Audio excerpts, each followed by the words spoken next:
This is Barcode, a cocktail-powered podcast that dives deep into the technology, personalities, criminals, and heroes that have come to define modern security across the globe. I'm Chris Glandon. Join me at the bar for an amazing story.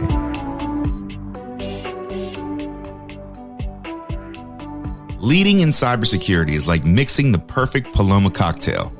Yep, that refreshing blend of grapefruit juice, lime, tequila, and sparkling water that originated in Mexico. Both require just the right balance of key ingredients.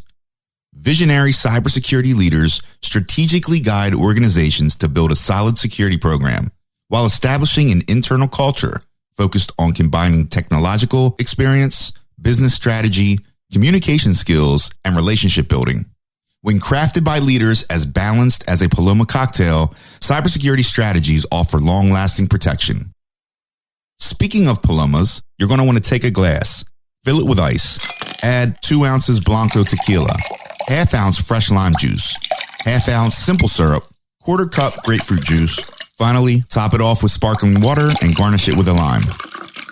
And just as the Paloma blends flavors into refreshing harmony, strong cybersecurity leadership brings harmony between security, productivity, and innovation. Salute to all strategic leaders.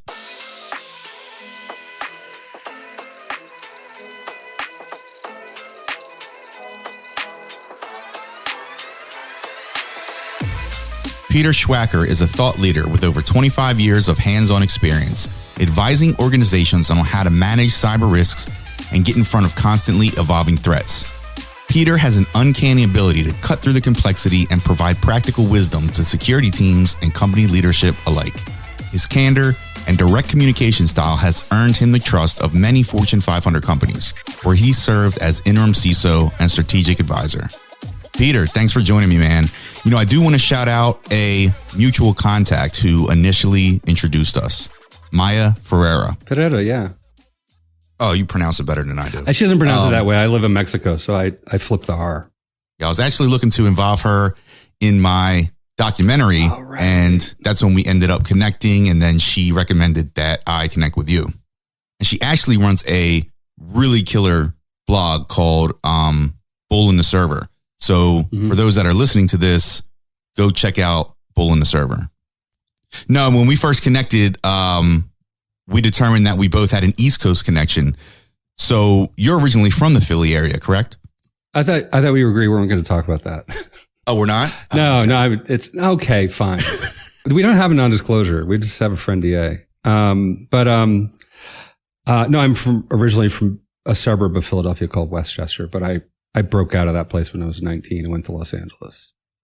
Nice. But gym steaks, I still have an opinion on that. Fight me. So that means you're for gym steaks or you're against gym steaks? I'm for gym steaks, with. Okay. Except no substitutes. I'm with you on that. Pats is overrated. So Westchester, did you go to Westchester University? College. School is for suckers. Be cool. Drop out of school. I've been what's the word? Expelled from excellent colleges. Excellent high institutions. No, my dad was a university professor and, my mom was a music librarian at different colleges and I grew up like between them. Ah. So I hung around.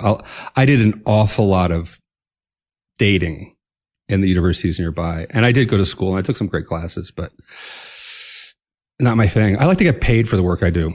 The idea of paying other people to make me do work for no, like that wasn't my jam. Yeah. So would you consider yourself self-taught then? No, I don't teach myself anything.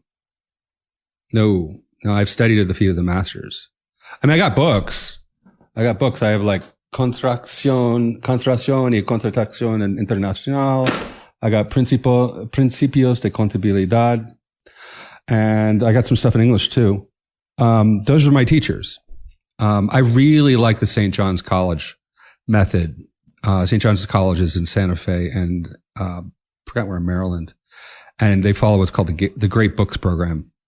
And the Great Books Program, there are no professors in the room but the books. The books are your teachers and the professors are called facilitators, I think.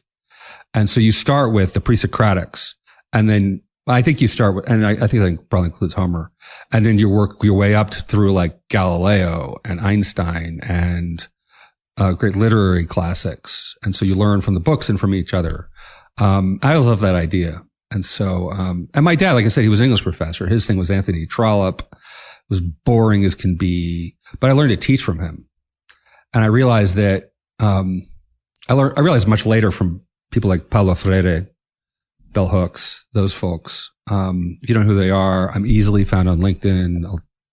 Hit me up and I'll give you the ISBMs. But we all teach ourselves. We are all self-taught, but at the same time, the information comes from someplace else, and then we have to invent in our own heads. That's pretty much what I do for a living today. And you said that geographically you're based currently in Mexico. So how did you end up there? This is my third attempt at Mexico. First time was in a place called Oaxaca de Juarez. I was supposed to do a project in the Bay Area, and I lived on expense accounts for years, like Montreal, Ottawa, and I was going to do that.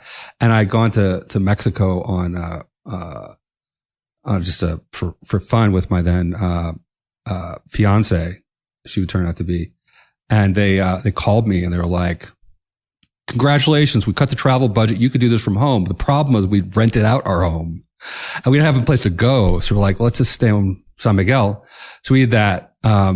She and I did not work out, rapidly. And I moved to Denver and I moved to Mexico City. I was working for Optiv and they kicked me out of my office because I wasn't a vice president. They're like, this is VPs only. I was like, I'm next to the CEO's office. I like my office. And they're like, well, work from home. I said, I don't want to work from home. I don't like it there. And they're like, well, work wherever you want. So I'm like, can I have that in writing? So they sent me an email saying, yeah, you can work wherever you want. So I went to Mexico City. They didn't know for 6 months. What year was this? This is like 2016. Okay. So I was an early digital nomad. And I figured out that if you have some residence in the States to tell the tax authorities about in your country, like IRS doesn't care. Like they get their money and Mexico doesn't care as long as you paid somewhere else. Yeah. So I was in Mexico City for a couple of years and then New York, and then the pandemic happens and, was laid off and I had some money. So I came down. I'd been here once to Oaxaca de Juarez. I loved it. I loved the food and the politics. There's like a lot of sort of militant feminism and, it's a wild place. It's like the New Orleans of Mexico, and it's cheap. So that's how I want to be. And then a week in, I met my, esposa.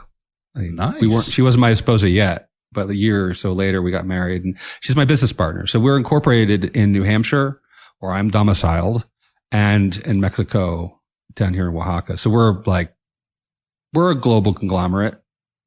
And how many years have you been down there? Like 3.5, I think. Something like that. It sounds like a nice place. You should come down. So since you've been down there for a while and you know the environment, how do you feel the U.S. and the Mexican cyber culture differ from each other? Is there a difference? Yeah, there are differences. I mean, there's strengths and weaknesses everywhere. I mean, one of the reasons that I started this was I realized that, to do cyber, you probably have to speak English. So there are plenty of English-speaking people here. Now we still do events in English and Spanish because everybody learns better in their first language. And I'm a visitor here. I'm a permanent resident on my way to citizenship, but I'll never be like actually Mexican. I'm a guest. And so I spent a lot of time trying to contribute to the community through the cyber community. But in terms of like skills, there's a lot of GRC here. There's a lot of third-party risk management, ton of SOC people.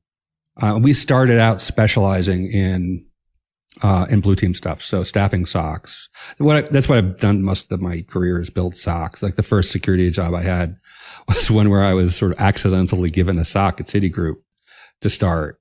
Like the very first one. I mean, I didn't know how TCP IP worked and I had root on 180 firewalls. It was crazy. I was like deploying and running ISS Real Secure and running vuln scans globally. I didn't know you weren't supposed to do that. And but it was like, I didn't know. Yeah. And people would just they would just like point at stuff and say, here, that's yours. I'm like, what is it? And they're like, manuals are over there. You'll figure it out. And I mean, I'm not particularly smart. I'm just like intrepid and curious, and I like getting paid well, and it paid well. Yeah. Still pays well. Yeah. You know, people are often like, so how did you do it? How do you know all this stuff? I'm like, I'm really curious and I don't die. That's it. It's all you got to, that is the formula. Be insatiably, ridiculously curious about things other people aren't curious about, and don't die. And make a lot of friends and leave with like love and compassion. Like that's what keeps me going. And yeah, it's like magic. It just works. You said be curious about things that people aren't. Yeah. So how important does that niche factor matter, especially today? It's essential. And it's become kind of a lost art. I mean, what did Mitnick steal from that phone company? It was technical documents. He wanted, I think it was like the signaling system. He wanted to know how these, like the computers that ran the phone system worked. He wanted knowledge that he just couldn't get from Borders books or whatever. Yeah. Or B. Dalton. And I've always been the same way. I just want to know how the system works. I'm not afraid to dig into things I don't understand. I read like the Communist Manifesto when I was 11. I didn't understand it. I read Julius Caesar when I was 12. I didn't understand it. I just knew that there was something magical in these things. They were on my dad's bookshelves. I tried Anthony Trollope. No, don't even bother. He loved that shit. I don't get it. I still have his dissertation. It's, I don't read it. But yeah, you have to be, you got to ask questions that are not really answerable. Like, what is inside this thing? Mm-hmm. Smartphones and non-user serviceable devices and the DMCA destroyed hacking. We got kind of ghettoized in things like Raspberry Pis and Arduino. Like that, we became this like little corner where you could do hardware hacking. Yeah. But that's just not enough for most of us. Like it's too safe. So I mean, our answer is I go out and buy weird hardware. Like I buy repurposed point of sale terminals that have like this. I've got this set that's like this weird array of serial ports that I cannot begin to understand. When I was a kid, I would take, and I like a lot of people, maybe you too, like I would find like broken electronics and take them apart and just kind of like take in the beauty of these things, sort of the elegance and there's something like mysterious. I'm an Arthur C. Clarke guy. He said something like, any technology, sufficiently advanced technology is indistinguishable from magic. And I love the wizards. Yeah. I wish I could be one. I can't. Like, I've got this thing. This is Aleph Null. It's an imaginary number. It's the cardinality of all sets. It's an infinity of infinities. Do I understand this? I do not. I do not understand Aleph Null. Georg Cantor barely did. He thought it was a revelation from God. He had bipolar disorder, and it was a psychotic episode. Georg Cantor, he invented set theory, which some really smart people like Wittgenstein said was daft. But it's the very foundation of computer science. And it's absurd. Infinities, like multiple infinities. Interesting. Totally daft. And yet, there we are, right? Mathematics is not a real thing. And yet everything could be, a lot of things can be understood in mathematical terms.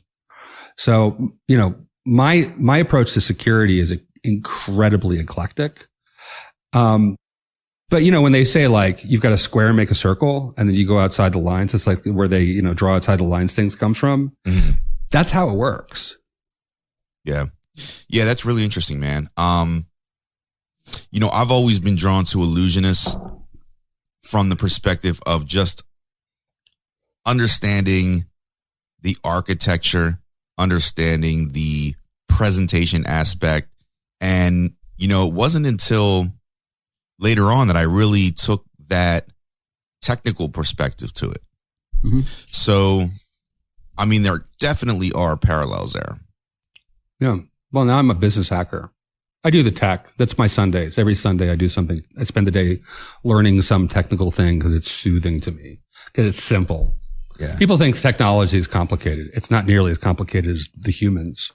And the humans in groups are fascinating. So, I start a company. I'm like, how does this thing work? And the thing about being an entrepreneur, especially a self-funded one, because this is all my money, because I don't like investors really. Mm-hmm. You have to learn everything. Yeah. Like I had to figure out how to do taxes in 2 countries. I had to figure out, actually my partner, Laura, she's the CEO of the Mexico company. I've got the US company, but I still had to figure out how do I stay out of jail? Which turns out that's a risk when you make money, and especially when you're operating internationally. I had to figure out how to get cyber famous in Mexico. And I realized pretty early, everybody kind of wants to talk to the gringo. Because they're like, you're where? You're in Oaxaca? This is literally like starting an IT company in New Orleans. No one does that. No one does this. And then on the other side of the border, we started doing community development work. We started doing Backdoors and Breaches games, which is like instant response tabletops as a game. We translated the core deck to Spanish on a volunteer basis. Oh, wow. We just did it for fun, for free, for love, And then we started doing Linux user group meetings because I realized, because I do a lot of recruiting. Some of this is advisory, some of it is SOC building, some of it is assessment, some of it is IR, but a lot of it is recruiting. Because it's a good way to help people. And it's a good business. It's not great, but it's good. I was meeting all these people who didn't know anything about Linux, didn't know networking, didn't know how systems really work. They might be in the top 1% of try hack me or some such thing, but they actually don't know how IT works. I'm like, what are you protecting? They're like, the company. I'm like, you have no idea. So we decided to start a Linux users group because that's how I came up. I came up in lugs. So we do that. So every Saturday we get together and do some practical thing. We built a lab here where we intend to site-to-site VPN it with one in Pachuca, which is not terribly far from Mexico City, and another one in Dubai. And so we do that. And then we're going to be doing a CISSP study group on Thursday nights. That starts in 2 nights or 2 days. Okay. One in English, one in Spanish, alternating. And it's all community taught. So I and another member of the group are doing the first section, which is about stuff that most people are going to find boring. So, BCDR, not my favorite thing. I'm teaching it. One of the things getting back to the question you asked about Mexico, mm-hmm. people are really good at adapting to lack of resources and adversity. I mean, back until the 50s, most of Mexico was not really, it wasn't a nation. It was, and there's still parts of the country that are under kind of banditry. We fly to Mexico City. If we drive, we watch carefully for the Guardia Nacional, which used to be the Federales. Mm-hmm. We stay on the main roads. We're careful. And people are used to that. People understand risk in different ways. But people also organize differently. All of the organizational structures in the United States, you have civic culture, right? You have lots of sort of cyber groups and stuff like that. And you have ISSA and ISOC, and they're very active. And then you have things like bowling leagues, and you have Rotary and stuff like that. Yeah. Here you have the government, you have the church, Catholic Church, and there are others like LDS is really active here, and you have families. Okay. People don't come together in the same ways, so we're don't see any reason people couldn't. So we started doing it, and people are like, "I love this," and you're not charging for it. I'm like, "We don't charge for it. I won't charge for it. I refuse to." So every now and then somebody will come along and be like, "You should sell tickets." I'm like, "I'm not gonna." The business funds the community. The community gets us visibility and makes it easier to recruit when we need to. And mostly it just drives us. It makes a 16-hour days doable. Yeah. And we do it for fun and for free, for love. It's awesome, man. What's the size of the community now? Would you say? Going by the number in Discord is like 370. Wow. But it's like there's small groups who show up. There are a lot of people sort of sign on and never come back. And you still do this on site? No, we don't do it I would like to do it on site in Oaxaca. And then we were going to try to do it on site. And I realized I don't have enough chairs. My house is actually really big. It's really big, absurdly large. I was paying $3,200 a month for a 1-bedroom plus den in Brooklyn before I came down here. And now I live in a place that costs like $2,500 a month, 6,400 square feet. Jeez. It's like ridiculous. It's way more house than I need. So I'm like, okay, what am I going to do with it? So I have employees who work downstairs, more like interns, that I pay. Everybody gets paid. So that's a new definition to work from home. It's work from your home. It's work from, people who, I'm a big believer in remote work, except for people in their first 5 years. And the reason is you got to eavesdrop. No, I don't, the guy who's here now is not next to me because he's in a wheelchair and the stairs are a pain in the ass. And getting him in the house is kind of a hassle. Getting him up the stairs is impossible. Yeah. I have one other person who's in New Jersey. It was somebody I hired because if I didn't hire her, she was going to get deported. So I'm like, all right, I'll make an exception. But normally we're Mexico first, then Philippines when we have a night shift, Greece and Turkey if we have GDPR show up. And I want to do something with Africa. One of our most active member of the Linux user group, he's in Ethiopia. And he's brilliant. He's a great guy. So we're going to start an EMEA time zone Linux user group with him as manager of it. And like, if I make money on something, I pay. If I don't make money, I don't pay. Although I pay sometimes to like organize stuff. But anyway, it started out as we're just going to like concentrate on Oaxaca. Trouble is this town is mostly like tourism and agriculture. We dream of someday making a cyber tech hub out of it. Cause like what was Austin before Dell? Yeah. So anyway. Exactly. And just to clarify, this is your user group, not Nearshore Cyber, correct? Or is there some synergy there? Yeah. Nearshore Cyber is the business. But Nearshore Cyber is also the name that's used for all the community stuff. None of the community stuff is incorporated, and I won't do that because it just complicates everything. It works okay with me as benevolent dictator, and I think it's going to work that way until I die. And then, people want to go on. Great. But, it is difficult sometimes to draw a line between the two because they are synergistic. The business creates opportunity for people. I don't want to train people on things that I can't at least steer them toward a job. Mm-hmm. I'm infuriated by the training industry in our business. It's a crime. People are told, like, take this class, do these games, blah, blah, blah. And they can't deliver anything useful. So the first thing that we did when we stood up the lab and started doing the Linux, the first thing we did was set up an IRC server, but that was for yucks, but it also got people hands-on with Linux. The next thing we did was set up a CMDB. Why? Because every time I do a SIM job, and most of the engineering of my career is SIM, the lack of a good CMDB or any CMD was a major impediment. I'm like, we're going to do this the right way. We're going to start with CMDB. And we found an open source one. It's pretty good. And so I know now that the people who work with that CMDB can do a couple of things. One, they could put it on their LinkedIn. Two, if they wanted to, they could like create a diagram from it, post it on the internet and say, I work on that.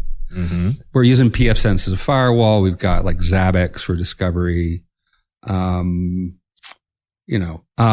But the point is that when you do these things on a volunteer basis in a way that's practical and open, you could publish. You do that with your job. You work on some network at wherever you work, and you post it on the internet. You're lucky if you just get fired. Yeah. Right. This is one of the problems is people can't show their work. Right. So you mentioned that you're still very technical. You have a passion still for technology. So I'm curious to know what technology captivates you personally the most today, and how do you see it shaping the industry in the coming years? I still go back to the basics all the time. I love Linux. I love like the internals of Windows. I'm not good at writing software. But I keep reteaching myself. Like I have to relearn Python every 2 years. Yeah. Cause I don't use it enough, but. Do you program at all now? I can do it and I respect it. And I think one of the great sins of cybersecurity is the claim that you can do it and not know how to write software. Like, what is wrong? What's so bloody special about us that we can like say, oh, I can read a script, but I don't really know how to write. Like we have a reputation for not being able to build things. And it's well deserved because we don't generally build things. You know, I have a ton of respect for the people who come in from cloud and CI/CD, who, when the security industry failed them, they took it upon themselves to do their own security. They're like, we can't wait for you. You're never going to learn cloud. And for like ages, it was hard to find security people who knew, who thought anything other than, well, the cloud is just your computer and somebody else is managing it. That's complete nonsense. It's a completely different way of looking at computing and about applications and business. And I was lucky. I was at Optiv and I did an acquisition of a company that did like big data and cloud, and like they could build like hundreds of servers on bare metal in like 45 minutes with one click and one config file. And I managed to get them acquired despite a lot of headwinds, and then eventually they wound up transforming the company. And so I don't know, like I'm not good at fitting into boxes. Because I just see like where's the box come from? Where's that come from? The most important reading that I've done is from the mid 19th century, late 19th century. I've read things like, I always go back to the original documents, kind of like going back to what I mentioned about the Great Books program. Like you want to understand like Western culture, you got to read Homer. You got to read the Iliad, and I read it every other year. You have to read the Odyssey. You have to read the Aeneid. You have to travel. You have to learn other languages.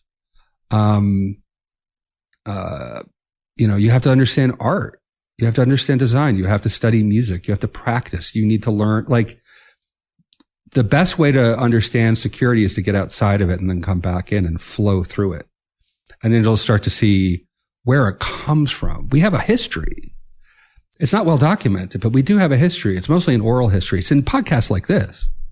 Yeah. 30 years from now, I will not have written a book, but you can listen to this thing and hear what I was about.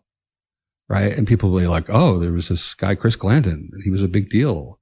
And I know Chris is just like a good dude. He's smart and he's done some cool stuff and he's got a podcast, and they'll be able to hear people say, maybe I could be like them. Yeah, man, that's crazy. I love what you said. The best way to see security is to get out of it. Yeah. That's a great quote. And then go deeply into it and go to the core of it. Like, what is it? To me, and I at the moment, to me, the essential characteristic of security is that there must be an intelligent, malicious adversary.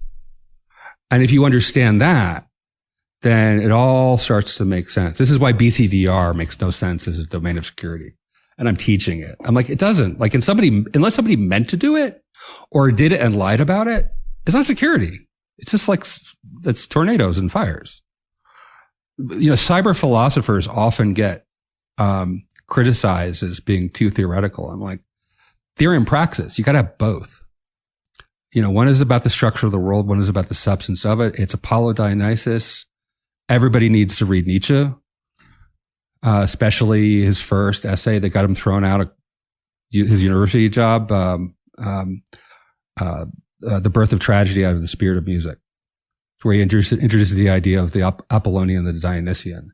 And all of Western culture and all of philosophy and all thought that is, you can consider modern, postmodern thought, comes from that essay. I know more about security from that than anything else. Wow. Do you think that when you look at academia now, Is that something that you don't think will ever get incorporated into a security curriculum that should be? I think it has to, but it's going to take generations. Yeah. Security is really new. Accounting. And I learned this from I have to learn accounting in Mexico, which means I have to learn accounting.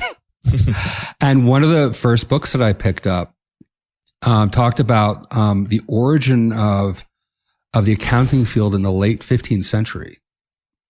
And people are still trying to figure out accounting. People think accounting is dry and boring.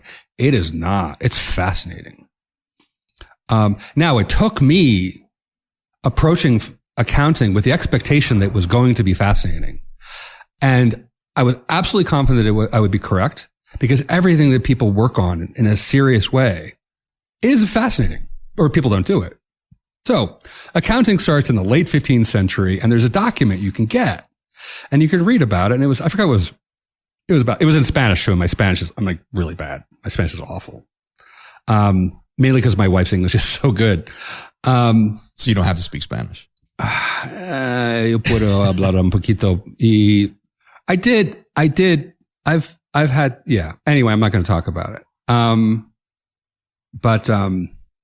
What makes us think that we're supposed to be a profession at this point in our history? Yeah. We're not a profession. Professionals are credentialed, are accredited. I was actually talking to a guy, a couple weeks ago. He's in the UK, and we were talking about guilds and the guild system in Europe. Apparently the guilds are governed by the crown. I'm like, so do you mean we couldn't do that in the States? Or he's like, no, you could, because this thing goes back to the Romans. The guild system is older than Great Britain.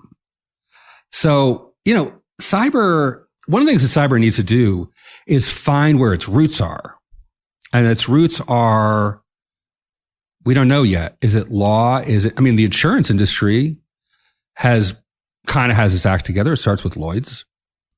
I studied for, the Colorado Privacy and Casualty certification exam a couple of years ago, because I had some clients who were in insurance. I wanted to learn their language and I wanted to understand their perspective. So I studied for the exam.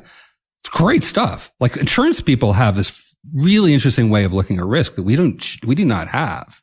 We can learn a lot from those guys. They can, on a population basis, actuaries can tell you with a pretty good degree of accuracy how you're going to die, when, and how. What's so special about us?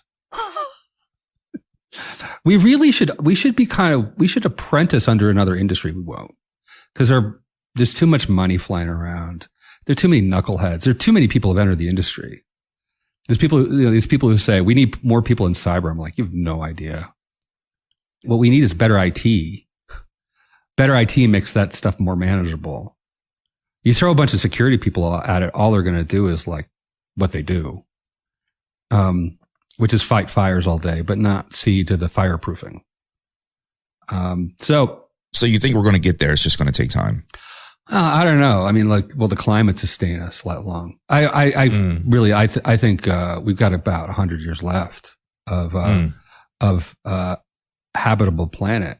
And that's it. I don't think we're going to get there. And I think, you just follow the trend lines, climate, war, pretty good chance we're going to have a nuclear conflagration. It'll probably be over water.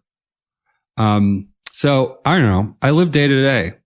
I know that I have friends. I have family. I don't want for anything really. And, I don't know, I hang around a lot of Buddhists. Well, I love your philosophy, man. And I appreciate you sharing that with us.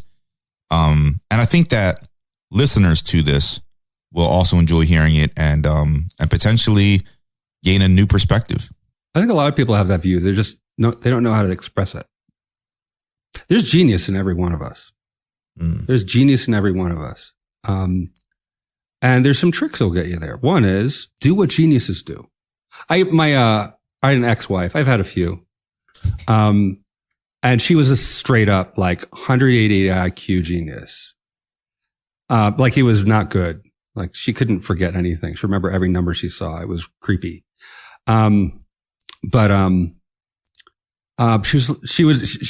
once referred to me as a genius. I'm like, what do you mean? She's like, well, you do what geniuses do. Like, what do you mean? She's like, genius is not what you have in your head. It's how you apply it.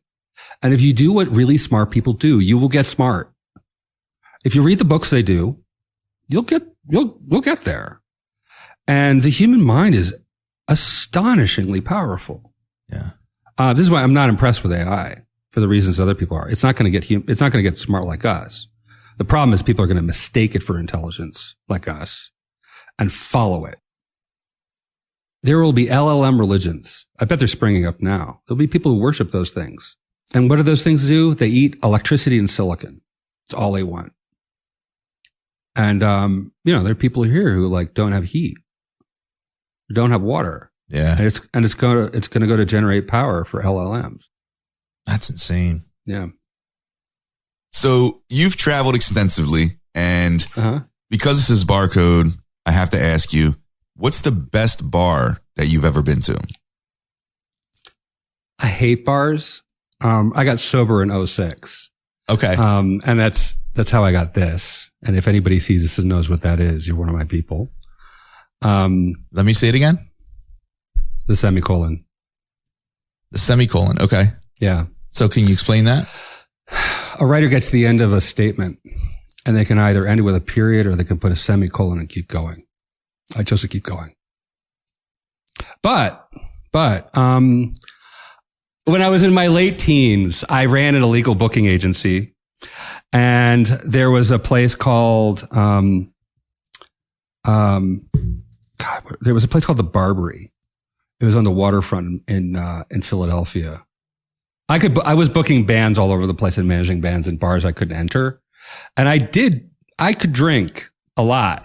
And the Barbary was cool. Run by a guy named, Bill Staples. I'm sure he's gone now, but he was great. He took me and my partner under his wing, and it was a dive bar with really great, shitty rock and roll bands. I loved it.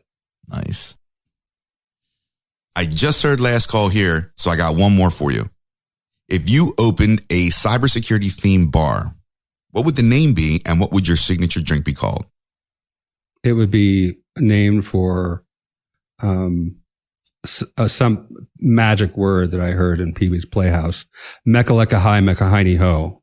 And to get in, you would have to say Mekaleka Chai Mekachani Ho. That would be the keyword that would get you in. And if you didn't know that, you wouldn't even know. Like, there'd be no sign at all. It would just be just a heavy wooden door, could withstand cannonball fire. And you just have to know. And no one would be there but me. and I'd be quite happy because I'd probably have a book. That's great. All right, man. Well, Peter, we're going to wrap it up, man. I appreciate you stopping by. Before we go, you almost called me Pee-wee. I will take note of that. No, I would not. I would not do that. I'd be cool with that. I don't mind. So we mentioned Nearshore Cyber, the user group. Where can our listeners, find you, connect with you online, and find out more about what you're doing? LinkedIn. Find us on LinkedIn. We have a website, which I never update, at www.nearshorecyber.com.mx. And it includes our origin story, which I'm told is good. But yeah, LinkedIn is where you find me. We don't have one page for the community stuff because the one thing we can't seem to do is make a web page. All right, Peter, thanks again, man. I appreciate it. You take care. It was a great pleasure.